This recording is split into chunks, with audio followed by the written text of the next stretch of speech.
খেয়ে ফেলছে মগজ, একবার মাথায় ঢুকলে কয়েকদিনের মধ্যে মৃত্যু। নেই ওষুধ। ভারতের কেরালায় এই রোগের সংক্রমণে 19 জনের প্রাণহানি। নাক দিয়ে ঢুকে খেয়ে ফেলছে মানুষের মগজ। আক্রান্ত হওয়ার কয়েক ঘন্টার মধ্যেই নিশ্চিত মৃত্যু। নেই কোনো চিকিৎসা, নেই ওষুধ। সম্প্রতি ভারতের কেরালায় এমনই এক মগজ খেকো অ্যামিবার সংক্রমণে মৃত্যু হয়েছে 19 জনের। চিকিৎসকরা বলছেন এই রোগে আক্রান্ত হলে মৃত্যুর ঝুঁকি 97 বেশি। কি এই রোগ, কোথা থেকে কিভাবে মানুষের মাথায় প্রবেশ করে এটি? এই বিশ্ব কি আরো একটি মহামারীর দিকে এগিয়ে যাচ্ছে? কোনো চিকিৎসা না থাকায় কিভাবে এর থেকে রক্ষা পাবে মানুষ? ডেস্ক রিপোর্টে জানাচ্ছেন ইমরান মাহমুদ। এক নতুন আতঙ্ক ছড়িয়েছে ভারতে। এক বিশেষ ধরনের অ্যামিবা মানুষের মস্তিষ্কে প্রবেশ করে খেয়ে ফেলছে মগজ। ভারতের কেরালায় এই ব্রেইন ইটিং অ্যামিবা সংক্রমণের ঘটনায় জনমনে তীব্র ভীতি দেখা দিয়েছে। টাইমস অফ ইন্ডিয়ার একটি প্রতিবেদনে বলা হয়েছে অন্তত 19 জনের মৃত্যু ঘটেছে এই বিরল ও ভয়াবহ রোগে। বিবিসিতে প্রকাশিত খবরে আরও জানানো হয় আক্রান্তদের অধিকাংশই শিশু ও তরুণ প্রজন্মের। আর সবচেয়ে ভয়াবহ বিষয় হচ্ছে এই রোগে আক্রান্ত হলে রয়েছে নিশ্চিত মৃত্যুর আশঙ্কা। এমনটাই জানিয়েছেন চিকিৎসকরা। তাহলে কি বিশ্ব আবারও যাচ্ছে আরও একটি মহামারীর দিকে?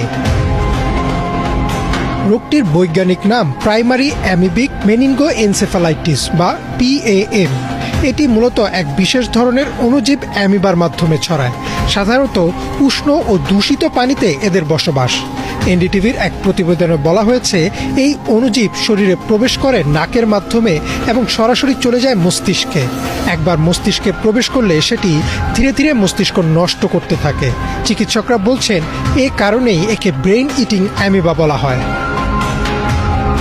ক্লিভল্যান্ড ক্লিনিকের তথ্য অনুযায়ী এই রোগের প্রাথমিক লক্ষণ সাধারণ সর্দি জ্বর বা মেনিনজাইটিসের মতো।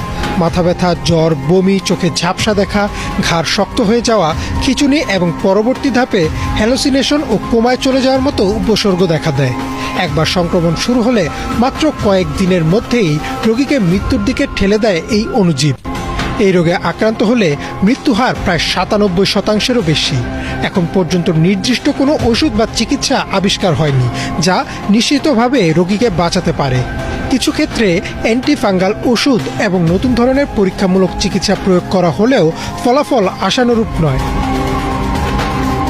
চিকিৎসকরা বলছেন একবার এই রোগে আক্রান্ত হলে তা প্রায় নিশ্চিত মৃত্যুর শামিল। তাই প্রতিরোধই একমাত্র পথ। কেরালার স্বাস্থ্য কর্তৃপক্ষ পরামর্শ দিয়েছে নদী, লেক, পুকুর, অপরিষ্কার সুইমিং পুল বা উষ্ণ পানিতে অযথা সাঁতার না কাটতে এবং বিশেষ করে শিশুদের এসব থেকে বিরত রাখতে। পানির ট্যাঙ্ক ও সুইমিং পুল পরিষ্কার ও জীবাণুমুক্ত রাখা খুবই জরুরি।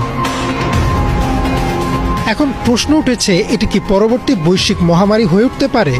বিশেষজ্ঞরা বলছেন এই আশঙ্কা আপাতত খুব বেশি নয়, কারণ এই অ্যামিবা ছোঁয়াচে নয়, অর্থাৎ এক ব্যক্তি থেকে অন্য ব্যক্তিতে ছড়ায় না, শুধুমাত্র পানির মাধ্যমে নাক দিয়ে শরীরে প্রবেশ করতে পারে। তাই কোভিড-19-এর মতো বৈশ্বিক সংক্রমণ ছড়ানোর ঝুঁকি তুলনামূলকভাবে কম। তবে ভারত, বাংলাদেশ, পাকিস্তান সহ দক্ষিণ এশিয়ার দেশগুলোতে যেখানে পানির বিশুদ্ধতা ও স্যানিটেশন নিয়ে সমস্যা আছে সেখানে এই রোগের ঝুঁকি উড়িয়ে দেওয়া যায় না। জলবায়ু পরিবর্তনের কারণে পানির তাপমাত্রা বাড়লে এ ধরনের অ্যামিবার সংখ্যা আরও বাড়তে পারে বলেও আশঙ্কা করছেন গবেষকরা। বিশেষজ্ঞরা বলছেন এখন থেকেই সচেতন হতে হবে সবাইকে। পানির উৎসগুলোর নিয়মিত পর্যবেক্ষণ করা, হাসপাতালগুলোতে দ্রুত শনাক্তকরণের ব্যবস্থা রাখা এবং সাধারণ মানুষকে সচেতন করা অত্যন্ত জরুরি। একই সাথে স্বাস্থ্য গবেষকদের পরামর্শ আন্তর্জাতিক পর্যায়ে যৌথ গবেষণা শুরু করা জরুরি, যাতে কার্যকর চিকিৎসা বের করা সম্ভব হয়। এমন অবস্থায় প্রতিরোধই একমাত্র ভরসা বলে জানিয়েছেন চিকিৎসকরা।